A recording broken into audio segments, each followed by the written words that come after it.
If you're looking at the Appalachian Mountains right now, you might want to stop and think about what is it that we're actually standing on. To the modern eye, they look gentle, rolling green ridges fading into a blue haze. They feel safe, permanent, like the oldest friends on the continent. We drive through them, we hike their trails to find peace, and we build cabins in their shadows to escape the noise of the city.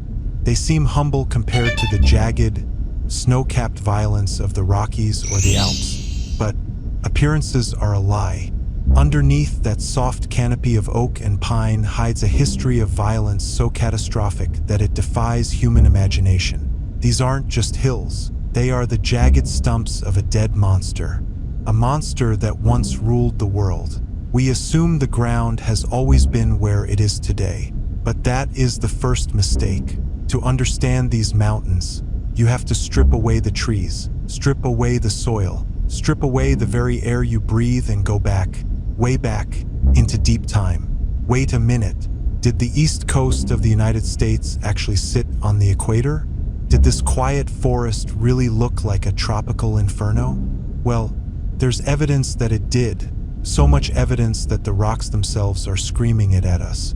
480 million years ago, the world was alien. No birds, no flowering plants. The North American continent was sitting sideways, bathed in tropical heat. And it wasn't alone. It was being hunted. To the east lay the Iapetus Ocean. It was closing. Tectonic plates, massive slabs of the Earth's crust, were driving towards each other with the momentum of a runaway freight train. The first collision wasn't the big one. It was just the warning shot. The tectonic orogeny, an island arc smashed into the side of North America, crumpled the crust. Therefore, the first ancestors of the Appalachians rose up. But nature wasn't done. Not even close. Millions of years passed. Then came the Akkadian orogeny. Another landmass slammed into the coast. Granite melted. Magma rose.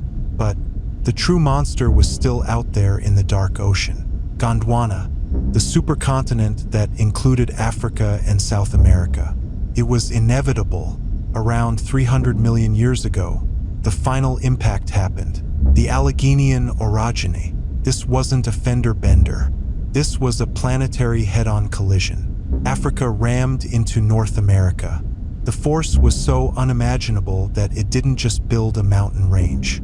It built a prison. It stitched the continents together into the supercontinent Pangaea. But did these peaks really rival the Himalayas? You look at them today, barely scraping 6,000 feet, and you doubt it. You think, no way. Well, there's evidence that they did. In fact, they might have been taller. When Africa pushed against us, the rock had nowhere to go but up, miles into the sky, jagged, frozen, dead. These were peaks that would have made Everest look average.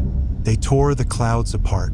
They were the roof of the world. Therefore, when you pick up a gray rock in Pennsylvania or a piece of sandstone in Tennessee, you are holding the wreckage of a collision that built the world. But nothing lasts forever, not even stone. Once the collision stopped, a new force took over. Gravity and water. The great erosion began. Pangaea ripped apart.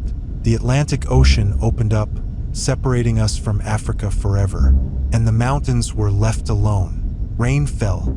Ice cracked the stone. Wind scoured the peaks. Grain by grain, pebble by pebble, the Himalayas of America were dismantled. But where did they go? They didn't just vanish. They moved. The sediment from these towering giants washed west to cover the interior and washed east to create the coast. If you are standing on the beach in the Carolinas or the flatlands of Ohio, you are standing on the dust of the ancient Appalachians. The mountains died so the land could live.